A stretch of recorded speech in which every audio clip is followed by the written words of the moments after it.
আবার আছে, তাই দাও না মা, বড্ড খিদে পেয়েছে। হ্যাঁ বুড়িমা, আমি এক্ষুনি তোমার জন্য খাবার নিয়ে এসেছি। তুমি একটু বসো বুড়িমা। এই নাও গো বুড়িমা, আমার ঘরে না এখন আসলে ভাতও নেই আর মুড়ি সেইভাবে নেই, একদম অল্প পড়ে আছে। তা কী দিয়ে দেবো তোমাকে, তাই ভাবলাম এই বিস্কিটগুলো দিই, বিস্কিটগুলো খেতে খুব ভালো। এই নাও, এই জল বিস্কিট খেয়ে নাও। বুড়িমা, তুমি মনে কষ্ট পেও না, তুমি বরং এই বেলা থাকো, রাতে আমার বাড়ি থেকে ভাত খেয়ে তারপরে যাবে।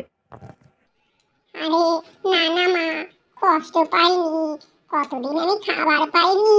এই বিস্কুটই আমার অনেক, এটা খেলেই আমার পেট ভরে যাবে। তবু যে তুমি ভালোবেসে আমায় দিয়েছো, এটাই তো অনেক।